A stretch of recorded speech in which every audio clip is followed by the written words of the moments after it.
way that I can express what I saw on their face was this excruciating happiness or excruciating joyfulness.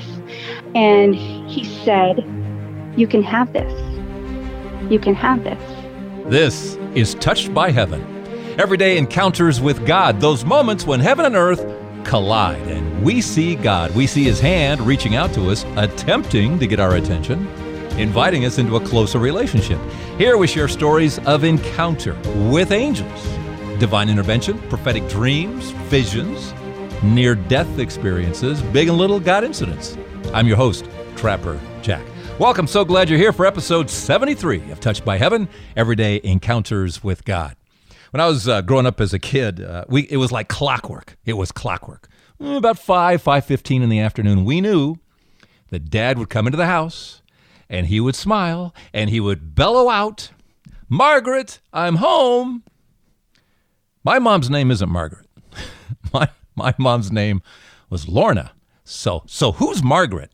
Why is he yelling for Margaret? Well, here's the deal. There was a television show back in the day called Father Knows Best. And Robert Young, who played Dad, would come into the house wearing his, I loved it, suit and tie, the jacket buttoned perfectly. I think he sold insurance or something. Anyway, he walks in the house and he yells out, "Margaret, I'm home." And his wife, Margaret, played by Jane Wyatt, would come running out of the kitchen. And she would give him a big hug and a kiss, and all the kids would come tumbling down the stairs and from wherever to join Mom and Dad into a big old group hug. You know, it was the idyllic American family, right? Okay. So my dad would replicate that. He would walk in, "Margaret, I'm home." My mom didn't so much run as walk out of the kitchen while fixing dinner and give him a hug and a kiss and welcome him home. And the kids didn't so much do the group hug. We kind of looked up and went, "Hi, Dad." But close enough. It was close enough. And there was such a feeling, as I look back, such a feeling of safety, protection, joy, happiness, security in that moment. Dad was home. Hey, that meant dinner in 15 minutes because back then there was a schedule. Walk in the house 15 minutes later, boom, dinner was on. And there was such a security and feeling of protection and comfort and safety and love. And we are all gathered around the dinner table. And it's a cool feeling. It's a cool feeling that's kind of slipped away through the generations, but it felt great. Okay. But not everybody had that kind of upbringing. And you were born into whatever you were born into. And maybe it was great and maybe it wasn't so great. And we all get handed something. Sometimes it's not the Father Knows Best household. Sometimes it's a case where innocence just goes off a bridge and joy and happiness are muted horribly. And we get handed whatever we get handed, but somewhere along the way, God is there. And I'm convinced of this. Somewhere in all of it, whatever we're going through, somewhere in all of it, and I've heard too many stories not to believe this, that somewhere, somehow, God makes Himself known. Now, how well we recognize it, how well we grasp it, hold it close to us, it's a choice. We all come into this world with our own baggage, and we all get handed things, and it's just who knows. It's just who knows, which is why I think we have to be very careful when we judge other people with, why did they do that? Why do they act like that? Why do they say that? We have no idea. We have no idea how people got to where they are. We have no idea of people's experiences. We have no idea really of how they were brought out and what went on behind those closed doors, do we? Only God knows. So in our story today, I love this story. I love this story of Julie because Julie did not get raised in the Father Knows Best household. She didn't. Far from it. But along the way, she's figured it out. Hello. Well, hi there, Ms. Julie. How are you? I'm good. This is Trapper Jack. It might be. Let me check my ID. Hang on. Okay. It could be an imposter. I'm not sure. No, I recognize your voice. All right, where do you want to start, Julie? I thought maybe I'd start at the beginning. Julie's first experience was when she was about 6, 7 years old. She's in the living room, and remember, this is not Father Knows Best land. We grew up pretty much in poverty. We didn't have a lot of money, and we lived in an old trailer, and the halls are long and dark. And out of the corner of my eye, I saw something move down the hall, so I turned, to look, and at the end of the hall was my parents' bedroom, and there was this big lion or a large cat. It was really scary with teeth, and it was sneering at me. And people say, I told my dad about it. I told my mom about it. I said, there is a big, scary cat in your bedroom. And I was shaking all over. I was obviously afraid, but my parents thought it was my imagination. What's your connecting fibers there? I think the Satan goes around like a roaring lion, seeking whom he may devour. I think that my parents were his target at that time, and I just happened to see it. I just happened to see it before it happened. Interesting. Yeah, that comes out of Peter, right? Yeah. And it looked like a lion, kind of lion, cat, some sort It did. It looked like just a big, scary cat. You saw the cat go into their room? I saw it in their room. It was peeking out around the corner. It was like staring out at me. And it sneered at me, like with this evil grin. Julie referencing the Bible verse, 1 Peter chapter 5, verse 8, be sober, be vigilant, because your adversary, the devil, who roams around like a roaring lion, ready to devour. What's in play here? What evil is going on in mom and dad's room, basically? What's happening there? And then shortly after that, I had a dream that my mother was driving with my sisters and I in the car, and my younger brother, who hadn't been born yet, but he was in the dream. And we were going across a bridge, and she was reading a heart. And I said, Mom, you have to watch. We're going over a bridge. You have to put that down. And she said, oh, it's nothing. It's nothing. And we went over the bridge, and I woke up screaming. And it was about a year after that my parents got divorced because my mom had an affair. And there was a lot of damage done to my family as a result of that. And so when I look back at those dreams now and remember the time that I had them in my life, I know that they were prophetic. She was distracted by something, by a heart, by a paper heart. Paper heart. Yeah, like the Francesca Battistelli song. Oh, please do tell what is that? One day, I was going to a town nearby where my mother's buried, and on the way to go to see her, I was going to see her tombstone. That song came on the radio. My paper heart is yours now. I have landed in your hands. And I guess it brought back that dream. And sure enough, over the cliff. And there was a divorce. And every child, depending on the age, takes divorce a little differently. And Julie was taking it very hard. And there was this 3-week period of time where while all that divorce stuff was going on, Julie and her siblings were at grandmother's house. And she was upstairs. I was standing up, looking out the back window in her house, crying. And I said, Dear Jesus, please bring my mom back. I miss my mom. And I was crying at the window, and a hummingbird flew up to the window, and it just hovered right in front of my face, just hovered there and surprised me. I'd never seen one up close before. So I turned around to tell my sister to come look, and ended up looking out the other window, and here comes my mother driving up the road. And that stuck with me my whole life, because for me, that was the first time I ever realized that God was really listening to me, that he really heard me. That's what it felt like at that time. And so I kind of always remembered that. And then jump ahead 36 years. 36 years. So this is now 10 years ago when Julie was 45 years old and her mom is dying of cancer, and Julie's taking care of her. She died of cancer in 2009. I was standing at the kitchen window on the Saturday before Mother's Day, and looking out the window, I was doing dishes and kind of had this revelation this feeling, this realization that I'm 45. I've always had a mother on Mother's Day until now. And I was crying, and I was still very much grieving my mother. And I said, Jesus, I miss my mom. And a hummingbird flew up to my kitchen window and hovered in at me, just hovered there for just 2 seconds. And I had this overwhelming, flood of the memory from when I was a little girl, and I couldn't believe it. I just, I was, I just couldn't believe it. I couldn't believe it. I just walked around, with my hands in the air going, you hear me? You're listening. I, it just blew my mind. It really blew my mind.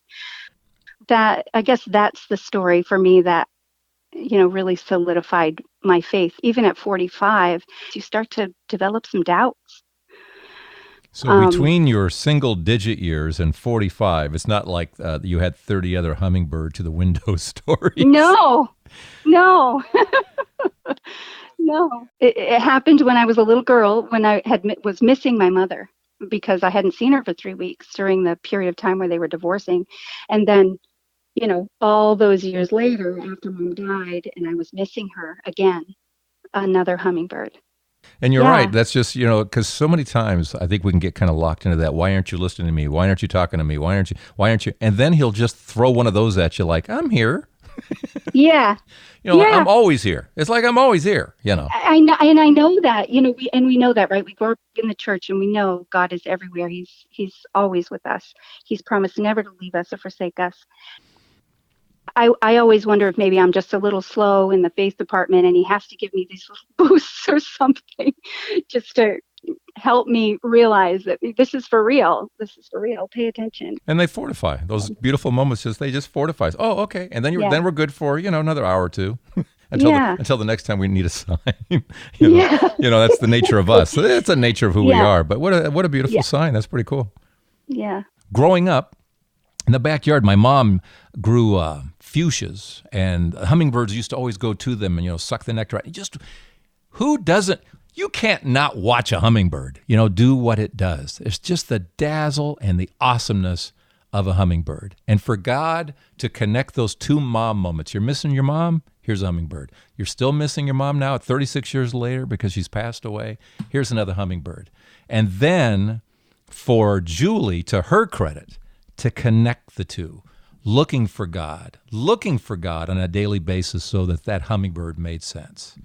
I have to be careful. I don't share it all the time because I have shared it with people before and they said, how come something like that has never happened to me? And so I have to use wisdom when I do share that story. I also find that people who say that aren't seeing the times that you are. You're looking for him. I mean, you're looking for God. Yes, exactly. At another difficult time in Julie's life, God to the rescue once again to lift her, kind of like with the hummingbird. Only this time he did it with a dream.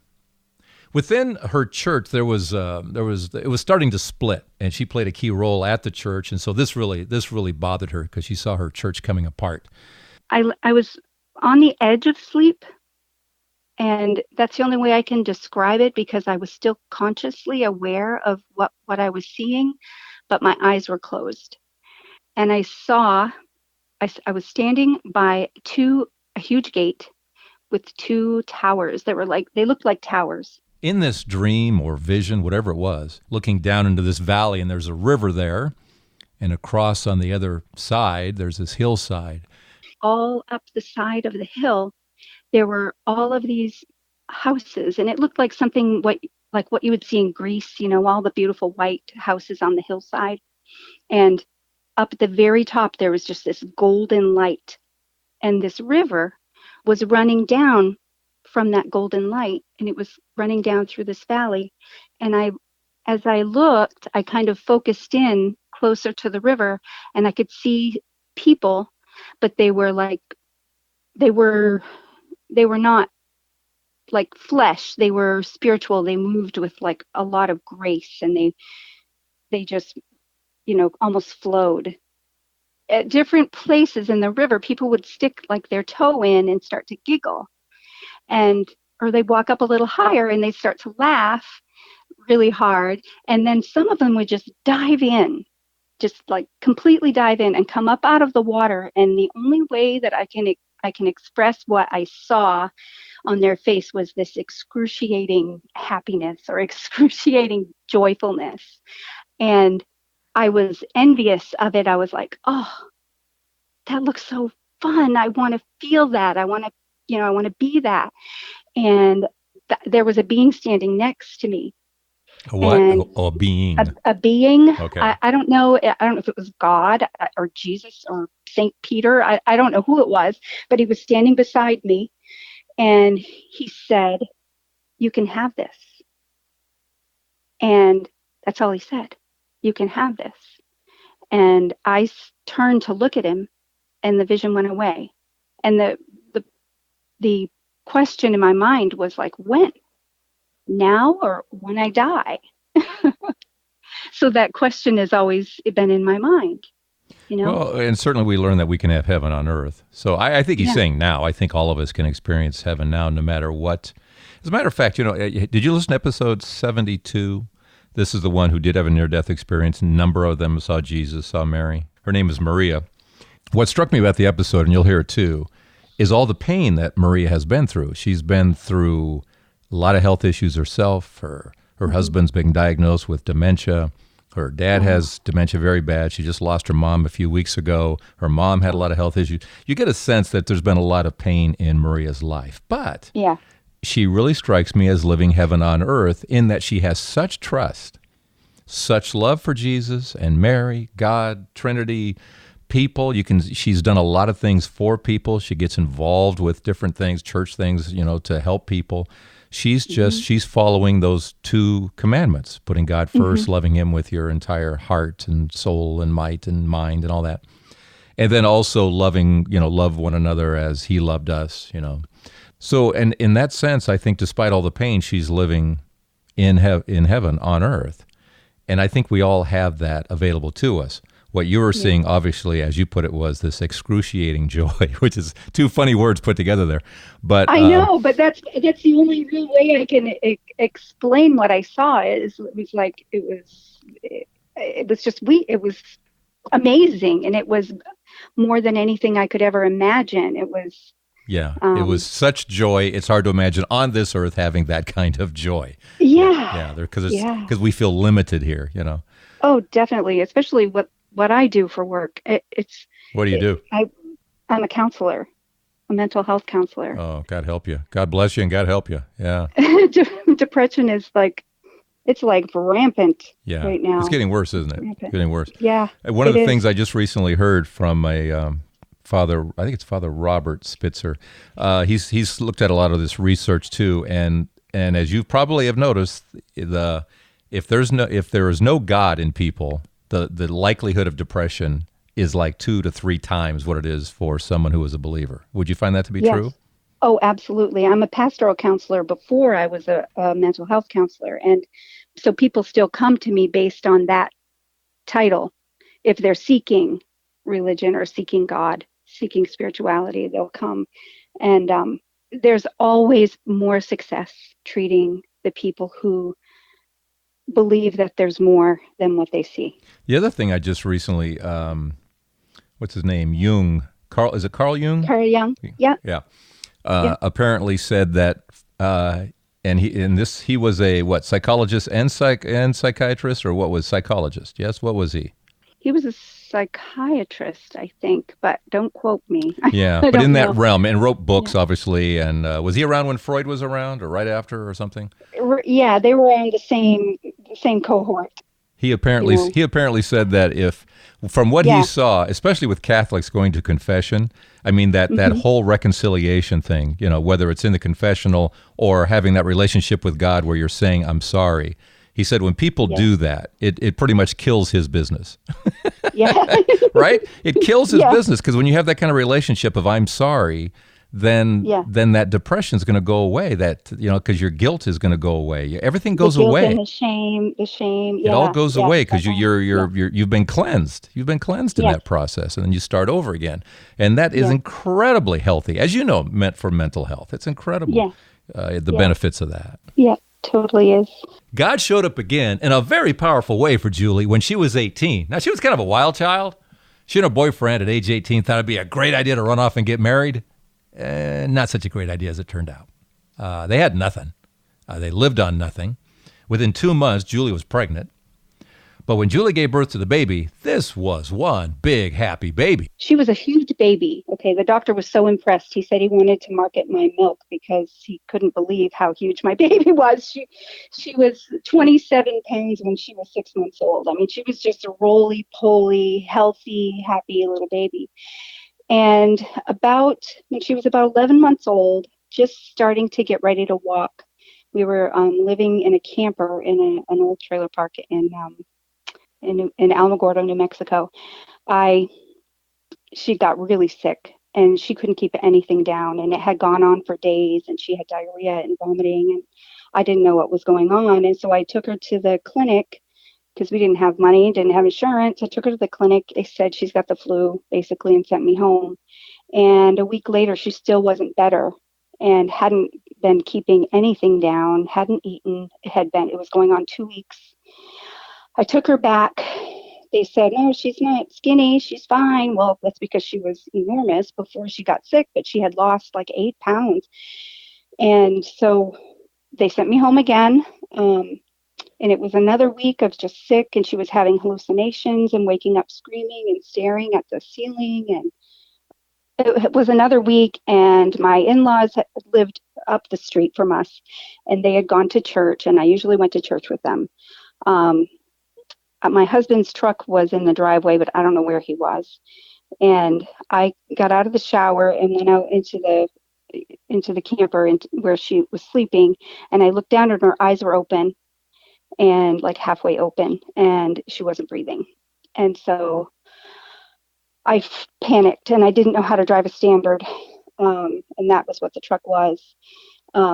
Julie takes this baby, this seemingly unbreathing baby, out to the truck that she can't drive, straps the baby into the passenger seat, crawls behind the wheel, and to the best of her ability, takes on down the road. And not aiming for the hospital, she's going for the church where her mother-in-law is, who will hopefully help her. I don't know how fast I was going. I don't even remember. I was crying so hard, and I went through a red light, and a cop was behind me, pulled me over. And so he came around the car, and I remember being in awe of how tall he was. He must have been like 6'6", or he was huge, maybe 7 feet tall. He was big, and he was black. He said, "Miss, are you aware that you just ran a red light?" I wasn't aware, and I was crying, and I wasn't paying attention. I think my baby girl is dead, and I just need to get her prayed for. I need to take her to the church. I need to go to the hospital. I just blubbering on. And he looked over at her, and he goes, "Oh God!" And he reached his arm in the car and across me in the truck, laid one hand on her, put his other arm up in the air, and started praying out loud in another language. And I was like, I think I was in shock. I was just like, what is happening? What's happening? And then he stopped and he said, "Take her to the church, get her prayed for again." And so I drove I'm just going to do what he said, right? He's a police officer, and I'm just a kid. So I drove to the church. Doesn't it strike you a bit odd that neither Julie nor the police officer think about going to the hospital? Nope, must be a God thing. So she heads off to the church, and the service is underway, and she walks in with her baby. The service was happening. She was still limp. I couldn't tell if she was breathing or not. Carried her down to the front. A whole bunch of people stood up and gathered around me, and I'm saying, "My baby's dying, my baby's dying." And they all came around her and started praying for her, and I put her up on my shoulder, and she opened her eyes, and she started looking around, and then she just laid her head back down on my shoulder. She seemed like she was okay. Now, if that had happened, I wouldn't even hesitated. I would have gone right directly to the hospital. But I was in a very spiritual church, and they were like, "She's going to be okay. She's going to be fine. Take her home." And so I did. And I'm now I would say, what was I thinking? Why didn't I take her to the hospital? But I did what they told me to do. And She slept the rest of the day, and I kept checking to make sure she was breathing, and I'd wake her up and she'd look at me and go back to sleep, and she slept the rest of the day and the entire night. She woke up that morning and said, I'm hungry. And so I made her some Cheerios with peanut butter because that was her favorite. That's what she asked for. Waited. Is it going to happen? Is she going to throw it all up again? And I mean, it was probably the worst for her. Knowing what I know now about what you feed kids who are sick, peanut butter and milk probably isn't the best thing. Not exactly the brat diet, no. So then she got up and she went to the door and she wanted to go out and play. And so I walked out with her and she got in the sandbox and started playing with her toys. And I just sat there and watched her. And I had this voice in my mind while I was sitting there watching her, kind of just, oh, thank God. Thank you, God. Thank you. And I heard in my mind, she won't die. I have a plan. And I had an immediate feeling of peace and relief that came over me that moment. She never did find out about that police officer. No one knew who he was. No one had ever seen him before, and no one saw him after. Nobody knew who he was. Wherever he came from. Wow. Yep. So, and after that, nothing. Everything cleared up. Everything went after how many weeks? 3 weeks? 4 weeks? 3 weeks. 3 weeks. It's 3 weeks. And at age 37, how's her faith? She has a lot of faith. She is a very loving, caring, creative person. She is a executive director of a children's museum, and she plays with kids all day long. She loves it. Nice. Thanks, Julie. What's our takeaway today? What did God just say in this episode? Well, he said a lot. Number one, we're not all fortunate enough to have grown up in a father knows best household. We don't know, do we? Only God knows. Only God knows what each and every one of us has gone through. But we all need to know that he is with us at all times. And he is listening, as Julie found out. He is listening at all times. The reason I called this episode Looking for Hummingbirds is because hummingbirds are just dazzling. They just stop you cold. And when you get into the habit of looking for God in your daily life, you find him. He makes himself, he's looking for us first to begin with. So he makes sure we stumble upon him. And there's that dazzle again, that moment where you go, oh, he's listening, or, oh, he's just saying hi, or hi, I love you, or maybe he's pulling us out of depression, because the science is with us on this, or with God on this, is that we're less likely to go into that deep depression, and we're less likely to stay there for greater lengths of time. And I know your mileage may vary, and Christians get depressed too and all that, but there's an impact. Believers receive those blessings, those graces that lift us up. And during those times when we say we're sorry, please forgive me for my sins, again, it's less business for the shrink. Another thing they've proven too, less business for the shrink, because when we know we've been forgiven by God and we've been cleansed and we're starting again, he lifts us. There are just so many benefits to being a believer, Oh, don't forget, there was miraculous healing of that beautiful baby of Julie some 37 years ago. And there might have even been an angel in this story, too. I don't know. State of Maine, you'll have to tell me how many 7-foot-tall black police officers there are in the state of Maine. Let me know, because this one seemed to appear and disappear rather quickly. So let me know. All right, so there's just a lot of takeaways today as we look for those hummingbirds in our life, looking for God in our daily life. And if you're looking for, did you hear what God just said? It's all about hearing God's voice in our daily life. And it's my story wrapped around these huge global events that have been going on. These stories that brought me back to my faith, and I think will have perhaps an impact on yours or somebody you know. Just go to trapperjackspeaks.com for Did You Hear What God Just Said? It's available now. Thanks so much for listening to Touched by Heaven. Everyday encounters with God. I will see you next week. I'm Trapper Jack.